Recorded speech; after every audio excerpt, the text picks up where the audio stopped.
नमस्कार, आपका स्वागत है न्यूज बकेट में। फिर से मैं विकास एक बार गांव की चर्चा लेकर के मैं शिवपुर विधानसभा के बीकापुर गांव में आ चुका हूं और जानेंगे कि जो विकास की रफ्तार है वो किस प्रकार यहां पर है। हमारे साथ बीकापुर के नवनिर्वाचित ग्राम प्रधान हैं, हम उनसे बात करेंगे। प्रधान जी, सबसे पहले तो आपका स्वागत है, अपना परिचय दें एक बार। सबसे पहले जितने लोग चैनल देख रहे हैं सबको प्रणाम। मेरा परमानंद गिरी नाम है, मैं बीकापुर का रहने वाला हूँ। परमानंद जी, ये पहला चुनावी है, पहला प्रधानी आपका? जी, पहला प्रधानी है। तो क्या किस किस प्रकार की चुनौतियां हैं इस बार जिनका सामना आपको करना है? यहाँ पर सर कई प्रकार की चुनौतियाँ हैं। सबसे पहले पानी की बहुत विकट समस्या है, जल निकासी की बहुत विकट समस्या है, शिक्षा पर भी बहुत ज़्यादा ध्यान देना पड़ेगा, तभी स्थिति अच्छी होगी। और सर जैसे सीवर उवर संदर्भ में ये सब कई समस्याएं ऐसी हैं जिसको हम लोगों को मिलजुल कर ख़त्म करना है। और गांव में पढ़ाई लिखाई पर बहुत विशेष ध्यान देते हुए गांव को तरक्की के तरफ ले चलना है। और गांव में 2-3 पोखरे हैं बहुत पहले से, लेकिन उनका बहुत बढ़िया से विकास नहीं हो पाया है। उसका विकास और वृक्षारोपण संदर्भ में सब काम किया जाएगा। महिला सशक्तिकरण को लेकर के सरकार लाख दावे करती है। हम जानना चाहेंगे आपसे कि आपके गांव में महिलाओं की क्या स्थिति है, शिक्षा का क्या स्तर है महिलाओं के लिए? महिलाओं का सर शिक्षा में तो बढ़िया स्तर है, कुछ जहाँ पर कुछ कमियां हैं उसको हम लोग मिलकर आपस में दूर किया जाएगा। अच्छा, कोविड काल चल रहा था, तो आपके गाँव में कोविड को लेकर के किस प्रकार के हालात बने रहे, क्या किया आप लोगों ने? सर हम लोग लगभग में रोज डोर टू डोर जाकर मास्क वितरण करके, सैनिटाइजर देकर, कैसे रहना है, क्या करना है, कितनी भीड़ से दूरी बनाकर रहना है, सबको जागरूक किए और सभी लोगों को बताए कि नहीं, ये बहुत भयंकर बीमारी है, इससे बचना चाहिए, भीड़ भाड़ से बचाव किया जाए। यही सब। अभी आप नवयुवक हैं, युवकों के लिए क्या करेंगे आप? बेरोजगारी बहुत ज़्यादा बढ़ती जा रही है गाँव में। सर इसके लिए तो पूरा मिलजुल कर प्रयास किया जाएगा, इस पर मंथन किया जाएगा कि क्या किया जाए जिससे कि गांव के सभी नए युवा भाइयों का विकास हो सके और वो आगे जा सके। महिलाओं को लेकर क्या सोचते हैं? यहाँ जच्चा बच्चा केंद्र वगैरह है? जी, जच्चा बच्चा केंद्र है, सामने सब दिख रहा है और बढ़िया है। हाँ, मैडम आती हैं समय समय पर, जो भी उनका है डोर टू डोर जाना आना, सुई जो भी उनका व्यवस्था है सब बढ़िया से करती हैं। अच्छा, ये बताइए प्रधान जी कि 2022 का चुनाव आने वाला है, चुनावी गठजोड़ शुरू हो चुका है, तमाम तरीके की चर्चाएं भी चल रही हैं, तो क्या लगता है इस बार उत्तर प्रदेश में सरकार किसकी बननी है? इस पर तो सर हम लोग अभी कोई विचार नहीं कर पाए। अभी तो हम लोग अपने ही चुनाव में परेशान थे, अब सब लोग खाली हो गए हैं। अब देखिए। नहीं, क्या लगता है कि योगी सरकार से खुश हैं आप लोग? हाँ सर, खुश तो सभी लोग हैं।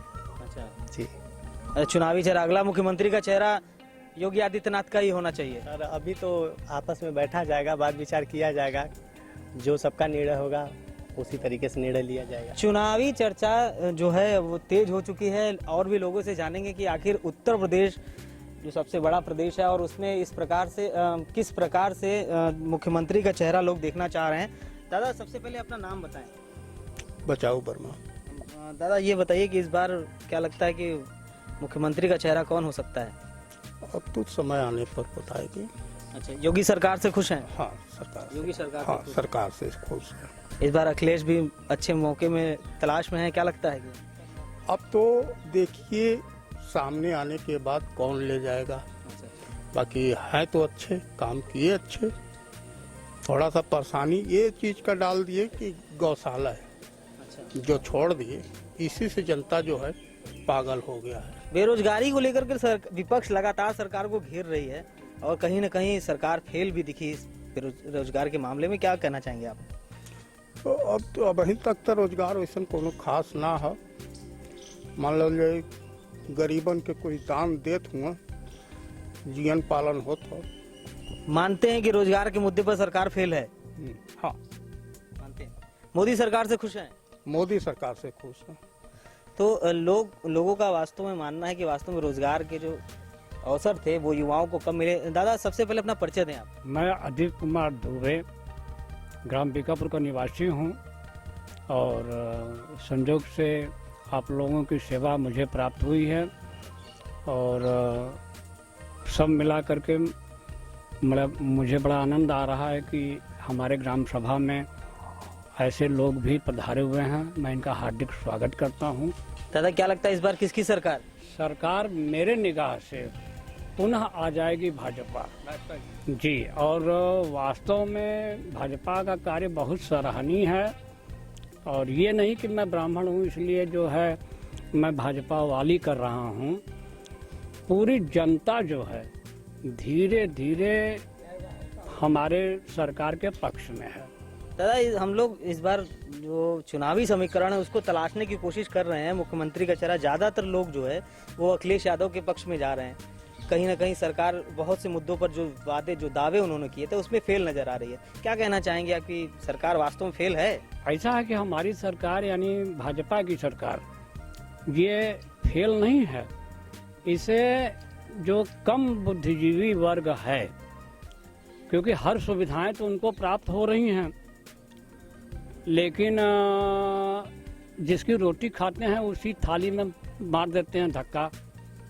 तो वास्तव में भाजपा गवर्नमेंट जितना काम यूपी स्टेट के लिए कर रखी है प्रेजेंट टाइम बहुत अच्छा है। केवल चारागाह का ग्राम सभा में जो है ग्राम प्रधानों को आदेशित करके चारागाह का निर्माण अवश्य कराए। ये लाखैरे पशु जो हैं इधर उधर न टहलें, तो हमारी सरकार बहुत अच्छा कार्य कर सकती है। विधायक कौन से हैं और किस पार्टी के हैं? हमारे विधायक इस समय भाजपा के हैं। आते हैं कभी? एकदम आते हैं, समय समय पर आते हैं, मिलते जुलते हैं।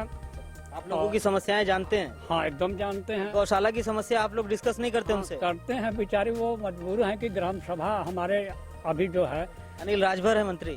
जी जी मंत्री हैं, उनके पास तो पावर है, वो तो कुछ भी कर सकते हैं। कर सकते हैं, लेकिन ग्राम सभा उसके लिए चीफ होता है, क्योंकि पास कराने का काम ग्राम प्रधान करेगा, न कि मंत्री करवाएगा। उसके हाथ में केवल आदेश हो सकता है, लेकिन ग्राम प्रधान जो चाहेगा अपनी भूमि को इलाट वो ही करेगा। तो प्रतिनिधि होने के नाते जनता ने उनको चुना है, प्रतिनिधि होने के नाते जनता का ख्याल रखना भी तो उन्हीं का काम है। रखते हैं बेचारे, बहुत अच्छा सम्मान देते हैं। केवल हमारे आपके बीच में अगर कास्टिज्म की भू गंदी अगर झलकती है तो हमारी कमी है, न कि उसकी कमी है जी। तो लोगों का मानना है कि हाँ भाजपा के द्वारा जो किए गए कार्य हैं वो कहीं न कहीं संतोषजनक हैं। लोग यहाँ के लोग संतुष्ट उनसे देख रहे हैं। भैया क्या नाम है आपका? राम रतन। राम रतन जी, इस बार किसकी सरकार? इस बार तो आदित्यनाथ योगी की सरकार है, हाँ। लेकिन जो कार्य हो रहा है वो सही से गांव या जिले का जो भी कार्य विकास आ रहा है सरकार की तरफ से वो सही तरीके से नहीं हो रहा है, अमल में नहीं आ पा रहा है। नहीं अमल हो पा कौन जिम्मेदार इसके लिए, क्या लगता है? इसके जिम्मेदार जैसे विधायक जी हमारे जिले के हैं, तो वो तो अभी तक जब तक हुए हैं तब से अभी तक मैं उनको एक बार भी नहीं सुन पाया कि नहीं हमारे ग्राम सभा में आए हैं। चाचा तो बोल रहे थे कि वो आते हैं, आप हाल चाल लेते हैं लोगों का। कहाँ कभी, और तो किसी को जानना चाहिए गांव के, और गांव के लोगों को जानना चाहिए कि नहीं मंत्री जी आज आए हुए हैं। तो क्या लगता है 2022 का जो चुनाव है इस बार जनता किस प्रकार से जवाब देगी उनको? तो चुनाव में मंत्री जी आ जाएंगे कि वोट लेना है, चलिए एक बार नहीं 2 बार पहुंच जाएंगे। तो जनता फिर से उनको वोट देगी इस बार भी? वोट कहाँ से देगी जनता उनको, जब खाली वोट लेने के लिए आएंगे, उसके बाद कोई काम है तो अइबा नहीं करेंगे, न तो उन दिखाई देंगे यहाँ। तो क्या लगता है इस बार बदलने का विचार बना रही जनता विधायक जी को? हाँ, विधायक जी को तो बदला ही जाएगा। हाँ। अच्छा, उत्तर प्रदेश में क्या लगता है मुख्यमंत्री का चेहरा कौन हो सकता है? मुख्यमंत्री सर ऐसे हम कैसे कह सकते हैं मुख्यमंत्री कौन हो सकता है, लेकिन वो अपना अब जाने, हमारे ही कहने से तो हो नहीं पाएगा। योगी आदित्यनाथ के काम से खुश हैं आप? काम से तो खुश हैं, लेकिन काम एको हो कहाँ रहा है सही ढंग से। खुश क्यों है फिर आप? काम जैसे सरकार ऊपर से तो आदेश कर दी कि हाँ इस ग्राम सभा में एक काम हो गया, इस जिले में एक काम हो गया, लेकिन काम कभी देखने आती है सरकार, काम कुछ हुआ है? कहाँ काम हुआ है? कोई काम पूरी तरीके से हुआ है? तो गांवों का जो विकास है वो बस पन्नों तक ही सीमित रह गया, वो कागजी दस्तावेज में ही रह गया है। लोगों का ऐसा मानना है कि इस सरकार तो काम कर रही है मगर उनके जो जनप्रतिनिधि हैं वो धरातल पर कहीं दिख नहीं रहे हैं। और भी लोग हैं, उनसे भी जानेंगे। भैया क्या नाम है आपका? संजय कुमार यादव मेरा नाम है। संजय जी, योगी गवर्नमेंट से खुश हैं आप? नहीं खुश। क्यों? क्योंकि सबसे पहले काम है पशु से आदमी परेशान है। रात में आदमी सोता नहीं है। मान लीजिए बिजली 24 घंटा दे रहे हैं, ठीक है, लेकिन बिजली का रेटिंग जो है काफ़ी महंगा है। हमको 8 घंटे में संतुष्ट है, लेकिन 24 घंटे बिजली लेके क्या करेंगे? हमको हमारे जनता के ऊपर बोझ पड़ रहा है, बोझ पड़ रहा है। इसको बताइए गरीब कैसे निर्भर करेगा? जिसकी आर्थिक आय का हमसे मान के लिए महीने के 3,000 है, वो 1,000 बिल कहाँ से देगा? इसलिए खुश नहीं है। और पशु की ये हालत है कि रात में आदमी जो फसल है उसको बर्बाद कर रहे हैं। हर ग्राम पंचायत में एक पशुशाला होना चाहिए। ऊपर से तो आदेश आ गया, लेकिन वो मौके पर है नहीं। क्या लगता है कौन जिम्मेदार इसके लिए? इसके लिए जिम्मेदार है, पहले तो ब्लॉक से जिम्मेदार है, सेक्रेटरी जिम्मेदार है। वही है, कागज पे दौड़ता है, मान लीजिए कागजी घोड़ा दौड़ता है और काम कुछ नहीं होता है। अच्छा, 2022 का चुनाव आने जा रहा है, ठीक है, तो क्या लगता है कि इस बार मुख्यमंत्री का प्रबल दावेदार कौन है? कौन हो सकता है चेहरा मुख्यमंत्री का? 2022 में मान लीजिए समाजवादी पार्टी के माननीय अखिलेश यादव जी मुख्यमंत्री होंगे। क्यों? क्योंकि वो उन्होंने जो सिस्टम बना के रखा उसी को ये लेके चल रहे हैं। 24 घंटा बिजली देने का काम अखिलेश ने किया था। जितना पावर हाउस सब स्टेशन वहीं लगाए थे, ये तत्काल तुरंत लगाए नहीं, लेकिन उसका जो आलम जामा ये अपने सर पे लेते कि मैंने 24 घंटे बिजली दिया। पिछली बार तो गठबंधन की फेल हो गए, इस बार अकेले लड़ेंगे और इन्हीं की सरकार आएगी। जनता इनसे उब चुकी है। तो जो चुनावी गठजोड़ है वो फिलहाल अभी हाथी किस करवट बैठेगा इसका कुछ कंफर्म नहीं कहा जा सकता। और भी लोग हैं, हम जानते हैं कि आखिर चुनावी समीकरण क्या कहता है। भैया क्या नाम है आपका? तेज प्रताप सिंह। अच्छा तेज प्रताप जी, ये बताइए कि सरकार से खुश हैं? नहीं, उत्तर प्रदेश की सरकार से खुश नहीं? योगी सरकार से बिल्कुल खुश नहीं है। अच्छा, मैं खेती करता हूँ, खेती में बहुत परेशानी है। क्या दिक्कत है? सबसे बड़ी समस्या तो हमारा पशु जो घूम रहे हैं उनको निगरानी में बहुत दिक्कत आ रही है। कोई व्यवस्था नहीं है उन सबों के लिए, इधर उधर सब भटक रहे हैं। सबसे बड़ी समस्या तो यही है। और दूसरी समस्या है कि इनकी सरकार में बहुत बड़ी घूसखोरी हो गया है। अच्छा, किस प्रकार की? थाने होने पर जैसे कोई काम पड़ गया तो बिना पैसा लिए कोई सुनवाई नहीं है।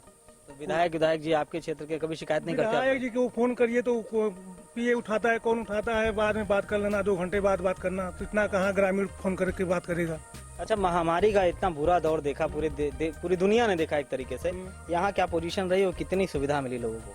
यहाँ पर भी महामारी का असर था, कुछ लोग उसमें शिकार भी हो गए, लेकिन मतलब कि दवा ववा सब वितरित हो रहा था।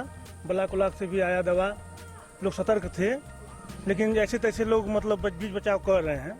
2022 में किसकी सरकार आ सकती, क्या लगता है? अखिलेश के आएगी। अखिलेश को ही आएगी। क्यों? अरे वो विकास किए हैं और पिछली बार झूठ बोलकर मतलब सत्ता में आ गए लोग। इस बार हो सकता है कि सभी लोग जागरूक हों, जनता समझ रही है लोगों की झूठ जो वादा किए हैं सब कोई पूरा नहीं कर पा रहे हैं, तो सरकार बदलना चाहिए। गठबंधन से आएगी सरकार क्या? गठबंधन हो या ना हो, लेकिन अखिलेश को पसंद करेंगे, जनता पसंद। तो लोगों का अभी भी मानना है, ज्यादातर लोगों का जो रुझान है वो समाजवादी पार्टी की तरफ है और मुख्यमंत्री का जो चेहरा है वो अखिलेश यादव का हो सकता है।